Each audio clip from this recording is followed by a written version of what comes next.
Hello everyone, welcome back to another video. Today what I have for you is episode 7 of my Football Manager 22 beta save with Derby County. Now if you do go on to enjoy today's video, make sure you drop a like on it. If you could try and hit 15 likes on today's video, that'd be massively appreciated. Subscribe if you are new as well. We are trying to hit 200 subscribers by the end of the year. We're very close to 150, so make sure you subscribe. If you haven't already, it's free to do so and it does massively help out. Turn your post notification bell on as well so you never miss a video of when I upload. But since you were last with us, the losing run continued. We have won a game since then. I have also played the first leg of the Carabao Cup semi-final. The less said about how it went, the better. We've made a lot of signings as well. That's, I think, what we'll start off with in today's episode. You can see some of them here. If you look at our injuries, Hatton Ben Arthur, torn his hamstring. He's going to be out for another 2 months. Obviously, you already knew about Joswiak and Shinny as well. We've had a lot of other injuries, but some players have come back from illness and stuff like that. We had so many players injured or suspended or ill or whatever for the first leg against Leeds, and it didn't go very well. We had 12 first team players. The rest we had to get from under 18s. So it wasn't ideal. If we have a look at our transfer business, then go to transfer history. We'll start with the players who came in. Then we've got Albert Adoma. He's coming on loan from QPR. We are paying him 10k a week, but he's done all right so far for us. We got Jaden Braith on loan from Man City. We paid 450k for him, but 19 years old. He looks absolutely fantastic. Obviously, we don't really stand much chance of getting him on a permanent basis, but he brings that quality, great acceleration and balance, decent pace, natural fitness is okay, really good dribbling, and you know he's done very well so far in the couple of games that he has played. And finally, we brought in Bali Mumba so far from Norwich City. We paid 300k for him to come in on loan as a backup right back, but he can also play on the left side or anywhere through the midfield. He can play right back, he can play attacking midfield, he can play left wing back, he can play pretty much anywhere, so it's good to have versatility like that. In terms of players who have gone out on loan or left the club, I'm trying to remember where we last got up to. I think it was Cornell McDonald. So Phil Jagielka, as you knew, he signed a pre-contract with Anderlecht, so he's gone there. Ravel Morrison has left the club. He's gone to the Dutch league. He's gone to FC Goringen. Probably butchered that name, but he's gone there for 300k. He was just a bit of a disease around the dressing room, to be honest, so I'm glad he's gone. Well, Mr. Cashin has gone out on loan to Tranmere for the rest of the season. I believe they're paying pretty much all of his wages. Liam Thompson's gone out on loan to Mansfield for the rest of the season. We've got 3.3k for him. Feste Ebesile has gone out on loan to Tranmere as well for the rest of the season. And finally, at the moment, Luke Plange has gone out on loan to Halifax for the rest of the season. Here is how the team will look then when everybody is fit. If we have a look at the schedule as well, since you were last with us, I believe the last game you saw was the Aston Villa game, I want to say. We then had a 3-1 defeat against West Brom. We went 1-0 up in that game. Sam Baldock finally got back on the score sheet, but they turned it around and they just had a bit more quality. That was the game. Ben Arthur tore his hamstring in. We then finally got our first league win in 11 matches, I want to say. We had a 3-0 win away to Stoke. We thoroughly deserved it, to be honest. Jason Knight with a brace. Max Bird also chipping in with a goal as well. Then we played Reading away from home and we absolutely slapped them as well. We scored 7 goals in 2 games, only conceding 1. Yes, we went behind in this game, but a brace from Buchanan, who scored 1 worldie and 1 header from a corner. Kazim Richards got on the score sheet and Rodwell finished the game off as well with a tap-in. We're in some nice run of form there.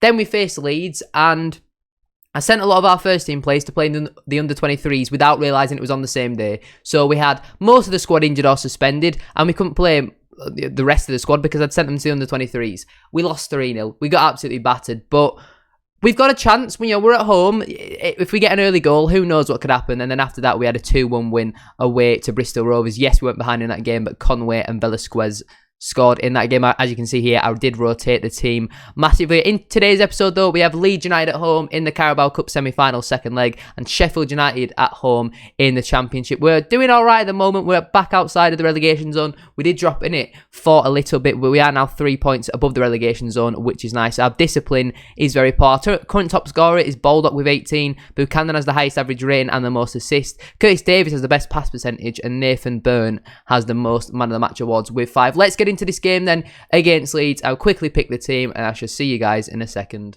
Here we have it then. This is the team that I'm going to be using for this game against Leeds. It's a massive mountain that we've got to climb, but we line up in a 4-2-3-1 formation. We've got Allsop starting in goal, a back four of Byrne, who's a little bit tired, and he's somewhere short of full fitness, so he probably will have to come off for Bali Mumba, but he's also not exactly the fittest either.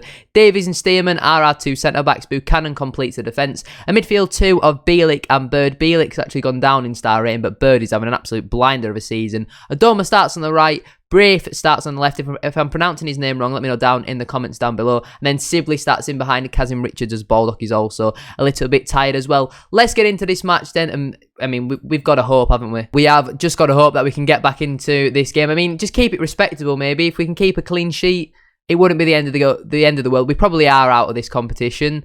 Leeds have won 3 out of their last 5 as well, so that's not good for us. I believe we're on telly for both games as well. This is why I don't want to show you both games in an episode, because if we get battered in this game, we got battered in the last game, it wouldn't have been it wouldn't have been a pretty watch for you guys either. As you can see, some of these players have pretty faces, shall we say, but as you can see up there, we are 3-0 down. They've gone pretty much full strength again, so even though they're 3-0 up, they're not taking any chances either. Let's get into this match, and as you can see, or you can probably hear, I'm losing my voice. Apologies. When you're recording so many Football Manager videos, it's something that might happen every now and again. As we hit the bar there early on, Colin Kazim Richards off the bar, Sibley with a great ball in, and we could have really done with that going in, to be honest, if we had any chance of getting back in. I mean, if we don't score 1, even potentially 2 before half-time, we don't really stand much chance unless there's a moment of madness. We're kind of just seeing how we get on. You know, Leeds are a very good Premier League side. They do very well in Football Manager in the first couple of seasons. We have a free kick here. Sibley clips it in.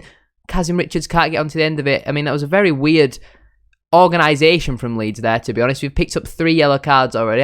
Well, they can keep picking up yellow cards, can't they? Just before half-time, we've not really seen a fat lot, to be honest. Kazim Richards had a few opportunities, but yeah, nothing's really happened. I mean, Leeds will definitely be more happy than we are, and we'll tell them to get their acts together and start playing football. We'll have to make some subs soon as well, because we are literally playing every 2 or 3 days at the moment. It's absolutely incredible. We'll put it on to attacking as well. We need to just commit more players up that pitch. And just before the hour mark, we will now make some substitutions. We've got some okay options on that bench. We'll get Jason Knight on for Silby. We probably want to get Mumba on for Buchanan, because Buchanan's picked up some sort of an injury, so that's not really ideal. And what else do we want to do? Maybe get another attacker on. Maybe we'll just chuck Baldock on for Kazim Richards. Kazim Richards had a few chances, not taking them. Get Baldock on. We know he can score goals. I mean, he's been struggling for form recently. Got a goal in a match off camera, but yeah, he's not really been playing too well at the moment. Has Sam Baldock. What a save that is from Allsop. And he did get the flu, actually, so he was out for like 2 or 3 weeks, which meant Kazim Richards has had to play a lot of games, and he's not very good, to be honest, as you'd expect a 2-star current ability player to not be very good. But Leeds are on the ball here. Klitsch on the ball, goes into Harrison, and that is the end of the highlight. It's been a game of very few chances for both sides so far. Leeds just controlling the game, looking to just try and kill the game off. And with 20 minutes to go, I think this game is as done and dusted. I mean, if we can maybe win the home tie, that'd be nice. If we can nick a 1-0, it wouldn't be the end of the world. But that first leg, we just played so badly and conceded so many poor goals that, you know, I mean, you've just got to accept it sometimes. Rodrigo into the penalty area. Dallas, ball comes in. Bamford at the back post, wins the header. Allsop punches, it's still in there. And Bamford scores. Whether it's Allsop that plays or it's Marshall that plays, they always just seem to not be able to catch the ball. We tried to get a goalkeeper in. We'd agreed a really cheap fee for a player who has the potential to play in the Premier League. I think it was about 180 grand. He's currently injured though, so the board just completely disregarded it and blocked the transfer because he's injured for about another 2 months. I think he's damaged his cruciate ligaments. So I was absolutely fuming about that because Marshall's leaving the club as well in the summer. So it would have been nice to get his replacement in early, but unfortunately that's not the case, and we are now 4-0 down in aggregate. We'll just chuck the kitchen sink at them. Mumba with this throw-in into Bielik. Mumba into Braith. Can he get a shot off? Gives it to Bird. Into Burn. What can he do with it? We know he can whip a ball in. Cuts it back into Adoma. Back to Burn. Ball comes in. Knight's there. He's tried to do some fancy back heel and it's really not worked. If we'd have had a team this strong in the first leg, we might have stood some sort of a chance, but with just how weak the team was. Like, we were playing I think we played 3 players who didn't even have half a star current ability. They were that bad. It's because they're all about 15 years old, the ones that were playing. But Shackleton gives it to Dan James. We know what he can do with his pace. He's into the penalty area now. Cuts it back to Shackleton. Into Rodrigo. That's a good block from Stearman. Comes back to Shackleton though. The ball's not away. Dallas on the ball. Cuts it back. Shackleton takes a shot on. It's well blocked. It's still not away though. Rodrigo's now on the ball here. Leeds are just lining up, taking shot after shot. Phillips gives it to Dallas. Into Klitsch. Volleys. Oh my God, that would have been an unreal goal. That would have been an unreal goal. Thankfully for our sake, it hits the post and stops this game being a little bit more embarrassing than what it already is. But as the clock ticks down, it is going to be Leeds United who progress through to the Carabao Cup final. We had a very good run, but it was always going to come to an end at some point. 4-0 loss on aggregate. I mean, we only lost 1-0 on the camera, so that's not the end of the world, is it? We've now got a game against Sheffield United in a few more days' time, as Paul Lasney is going to come in on trial for 2 weeks. I shall see you all for that Sheffield United game, unless anything else happens in between. Couple pieces of transfer business for us here. Firstly, we've signed Antonio Barragan. He is a right back. Apparently, he's 4.5 star current ability. We've signed him on a pre-contract, so he will be joining us in the summer. Looks like a very good player. Tell me to sign him at whatever the price. Apparently, we're not prepared to sell him mid-season. He does need to learn the language, but he comes in and he will definitely be our first choice right back. Even though he is 34, I still think he's got plenty to offer. He's going to come in until the end of next season. So he's on an initial 1-year contract, but then if he plays 15 games in that season, then he does get the option of an extra year. And also, Louis Watson's gone out on loan to Colchester for the rest of the season. They're paying 80% of his wages, so I don't mind that whatsoever. Watson's not really done a fat lot for us so far. Another player who will be spending the next 3 to 6 weeks with the physio will be Jack Stretton. He's twisted his ankle, so that's not ideal. So if you don't see him feature for any future games between that time period, then you understand why. Connor Dixon has gone out on loan to Tranmere for the rest of the season. He's not really played too much for us. They're not paying any of his wages. He's only gone there to be a fringe player, so he's probably going to play just as little there as what he was doing for us, but he's just a player who's out of my way now. Here we have it then. This is the team that I'm going to be using for this game at home to Sheffield United. Same tactics as always, but I have just put the mentality onto defensive, probably just until we concede, then we'll go back onto positive. But we line up as always in our 4-2-3-1 formation. Marshall comes in goal, a back four of Mumba, Velasquez, Stearman and Buchanan, Bielik and Bird in the midfield, Adoma on the right, Braith on the left and Knight in behind Sam Baldock. Finally back in the team. As you can see, we have missed his goals. He's not been performing particularly well in his last couple of games. Buchanan, he's been playing very well recently, and so has Velasquez. He scored in the last game that he played in that FA Cup match against Bristol Rovers. But let's get into this game then. 5 changes from the last match. We need to get back to winning ways. I mean, they're a very good side, our Sheffield United. I definitely would take a point in this game. We'll tell them we're only 13th in the form table. We're not doing too badly at all, to be honest, but we've already lost 1 game in today's episode. Let's not make it an episode where we lose both games, because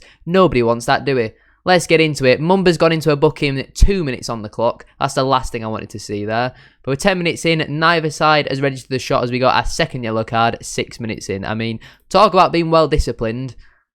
It's just been a very boring game so far. 20 minutes in, first highlight of the game. Robinson launches a throw into the box. The keeper's come for it. Fleck with the shot. And it's gone out for a Sheffield United corner. I don't know what David Marshall were doing there. He were in no man's land. The ball will come in then from the corner. I don't know who's missed that, but that's really poor. There was nobody on him, and he somehow missed the header. Sheffield United on the ball here with Godos. What can he do if it gets the ball in? Good save from Marshall. He parries it straight to Muse, though. But unfortunately for them, they aren't able to apply the finish. Another corner then. It's been a good spell for Sheffield United here. The ball comes in, cleared by Bielik. Only as far as John Fleck. Goes into Godos, into Sander Burge. Into John Fleck. Sheffield United happy just to keep the ball right now, and the highlight ends. There's another one very quickly after. That is going to be a red card, isn't it? That's, yeah. Well, Jaden, that's not quite what I meant by get stuck in. That's the last thing we need. Why are we just so poorly disciplined? But we'll put Knight out on the left-hand side, and hopefully we can just see it out now until half-time. We'll just have to put our wingers on support. Can they play here? I mean, Knight can't really play there. Can he play? He can't play on the right-hand side, so we're going to have to play like this. A 4-2-3-1 without the 3. It's a 4-2-2-1. Not ideal. Right, 22 minutes on the clock. We're down to 10 men. It's the last thing that we needed, to be honest. This game was going to be hard enough as it is, but now that we're down to 10 men, I mean, we don't really stand much in the way of any chance, do we? Bielik gives it to Stearman. Into Buchanan.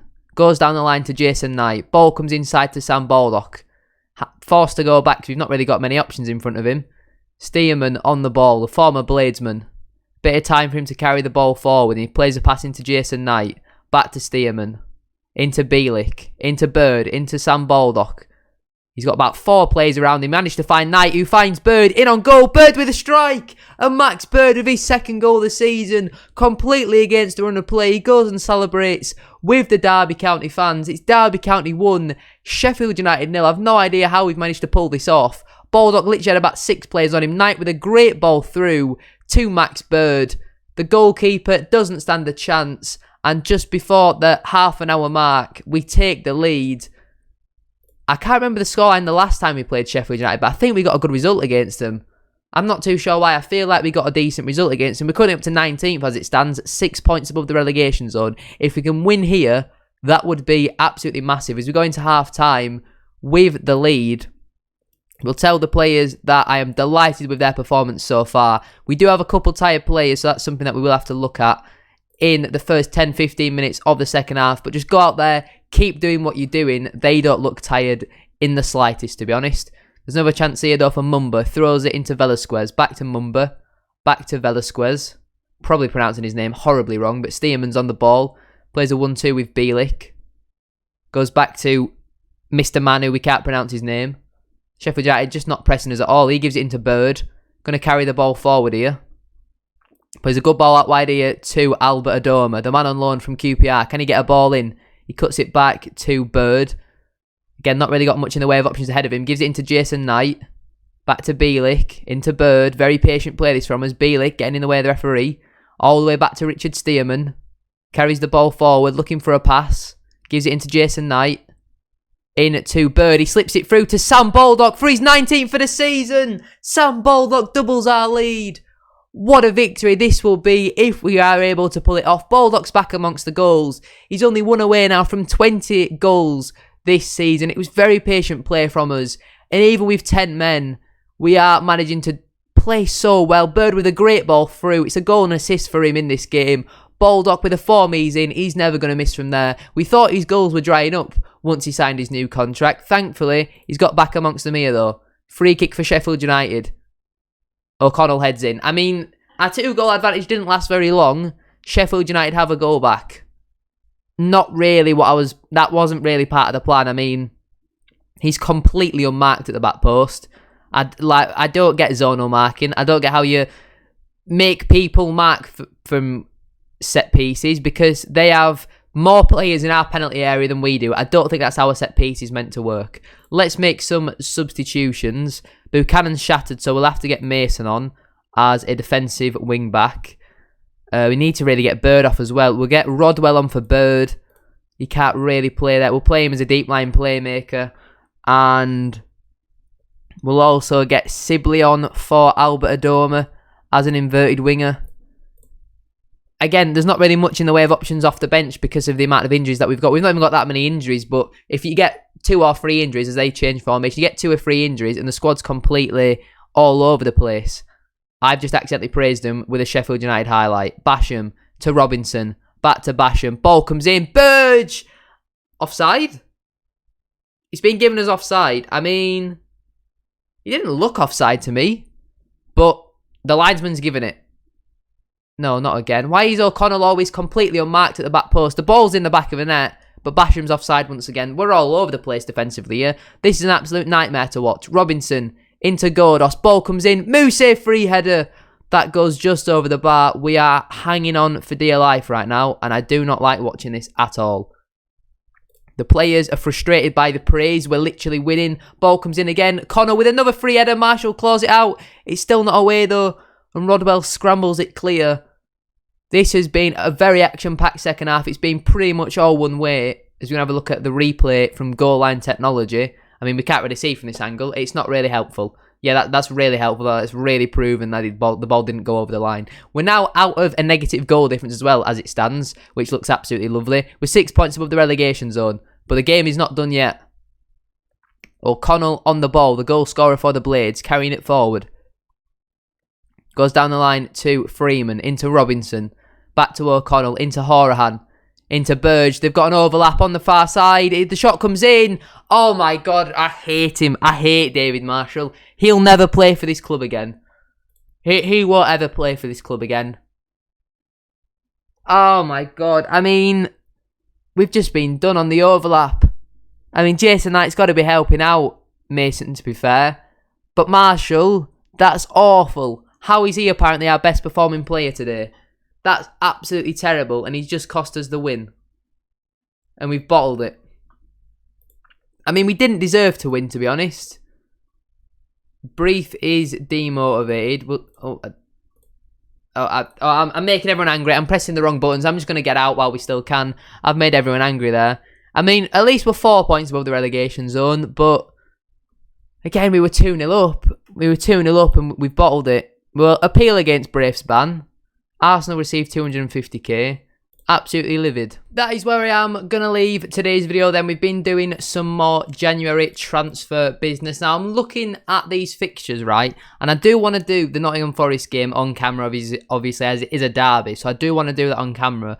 But I also wanted to get deadlined in an episode. And I don't want to do 3 episodes during January because we've already just done one today. So maybe in the next episode, I'll show you Forest. I mean, we could maybe do 3 games and deadline day. Maybe have next episode if it's a bit of a longer one. I'm not really too sure. We'll work out as we go. We could maybe do the Forest game and the Huddersfield game and then not show the Birmingham game. Or we could do the Forest and the Birmingham game and not show the Huddersfield game. I'm not really too sure. I'll find a way around it though. But that is where I am going to leave today's video. If you have enjoyed, a like as always will be massively appreciated. As I said at the start of the video, if we could hit 15 likes on today's video, that'd be absolutely class. Subscribe if you are new as well. We are trying to hit 200 subscribers by the end of the year. So if you could subscribe, that'd be massively appreciated. Have a great rest of your day and I'll see you all in the next video. Peace.